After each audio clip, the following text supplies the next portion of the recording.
May 21st, Campus Athletic Center. Carl, Frank, and Sam entered the athletic complex. Frank led them to the sports center's medical facilities, where they found Amy and Geoff bent over one of the athletes laid out on a table. The young man's body was rapidly twitching in continuous spasms. Geoff had just attempted to remove the implanted modem from the athlete's brain. Immediately, the subject went into violent convulsions. Amy was near panic, trying to hold the young man steady on the table, while Geoff probed deeper under his scalp, attempting to remove the transmitter. The spasms abruptly stopped. Geoff and Amy maintained their hold on the young man, waiting to see what would happen next. "Did it work?" Amy gasped. Geoff stepped back a bit, then reached out a shaking hand to check the young man's pulse.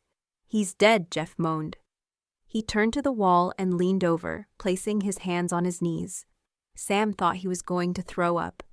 "I killed him," Geoff sobbed. Sam stepped over to the table and put her fingers to the young man's jugular vein. Nothing.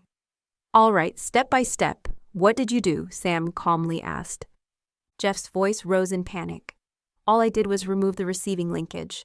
As soon as I disconnected it, he started to go into spasms, so I tried to disconnect the router. That's all I did. It should have worked." "All right, calm down," Sam said gently. "I agree. Your procedure seems like a sound enough plan. So let's think this through. I have placed transmitters in animals to collect information. Our transmitters are receiving data. But the receiving linkage makes it possible for us to access the information we receive.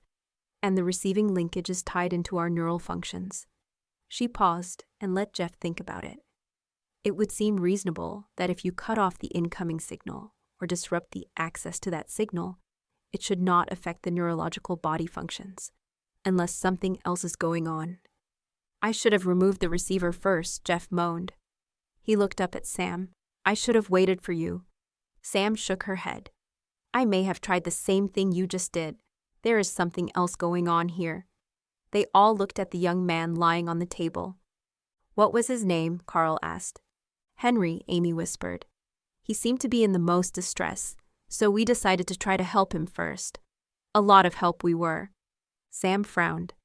"It could have been that Henry had something else going on, and what you did had nothing to do with his death. Let's find someone who's not in as much distress." Geoff shook his head. "No, I'm not killing another person," he choked. "Look, Geoff, you're right about one thing. If we can't disconnect these people, they will die. You, at least, are giving them a chance. We could just walk away and let them die like that."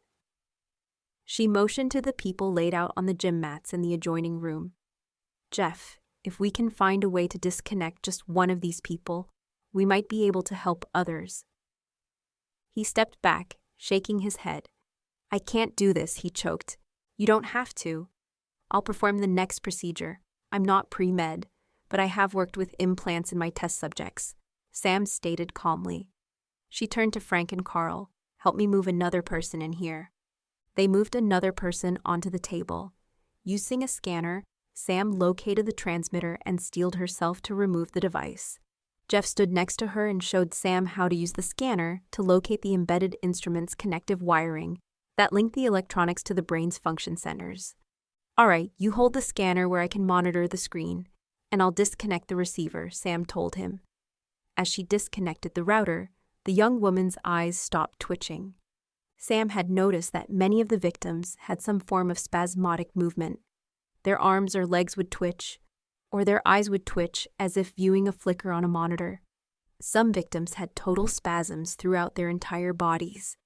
This young woman's eye spasms had stopped, but she did not show any other signs of responding.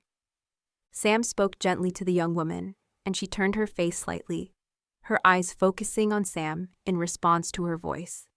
"What's her name?" Sam asked the two med students. "Janet," Geoff said. "Her name is Janet." "Janet, can you hear me?" Sam spoke to the woman. Her eyes focused on Sam. The young woman's expression was still vacant, and other than following Sam's voice, there was no other response. Amy brought a water bottle and lifted the young woman up to a sitting position. "Here, Janet, have a drink of water." Amy held the bottle up to Janet's lips. She took a small drink of water. They all held their breath as she swallowed. Amy and Sam encouraged her to take another drink. She responded to their voices with that blank stare, but she at least responded. Amy instructed her to take another drink of water, and she was able to take one sip. On impulse, Sam instructed the woman, "Take 2 drinks of water, Janet." The young woman took 2 sips. Everyone looked at each other and back to the woman in stunned confusion.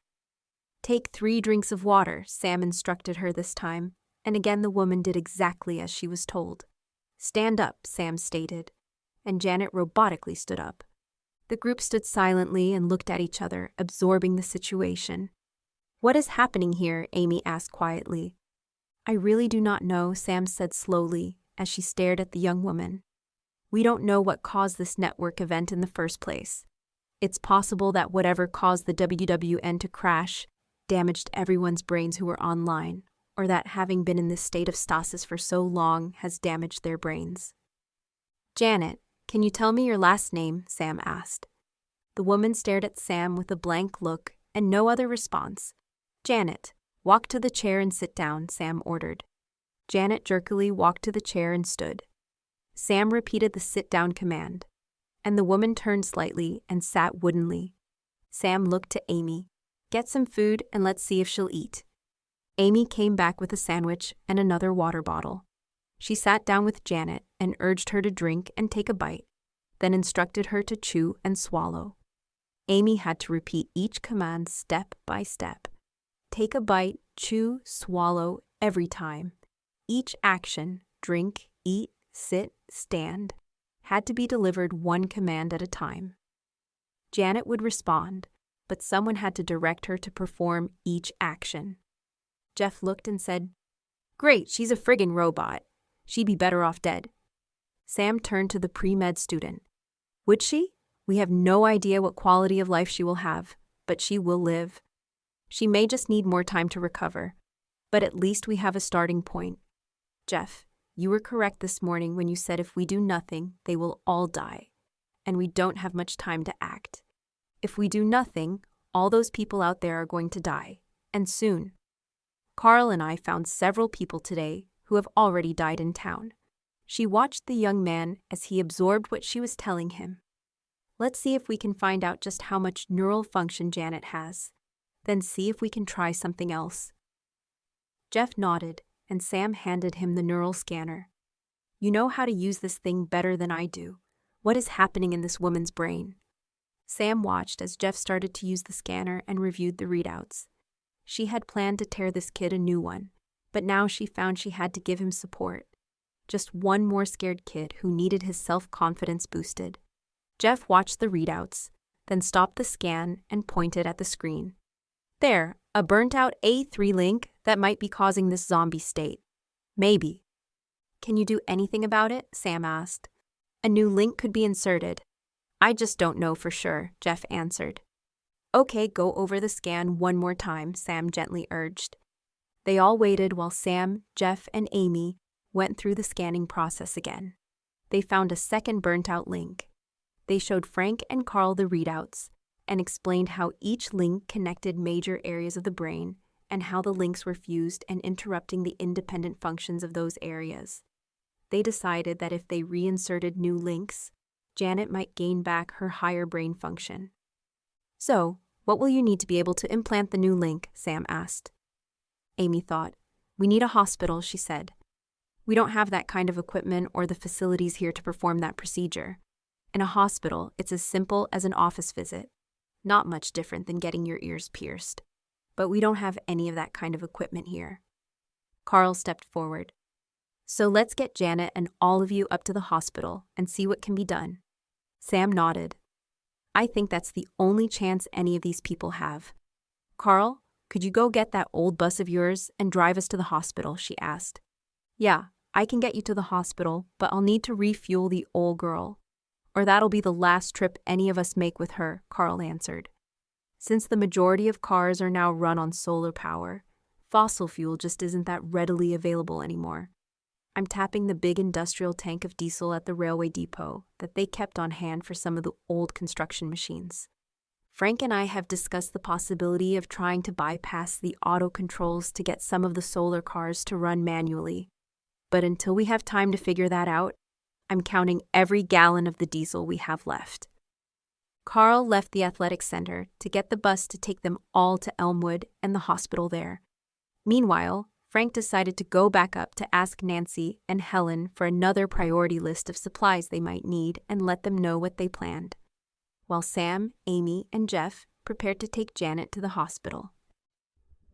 Visit tohumbert.com to read or listen online.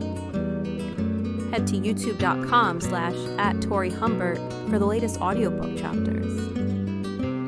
And for those who can't wait for the full story to drop online, grab your paperback or ebook copy of Brain Freeze today on Amazon.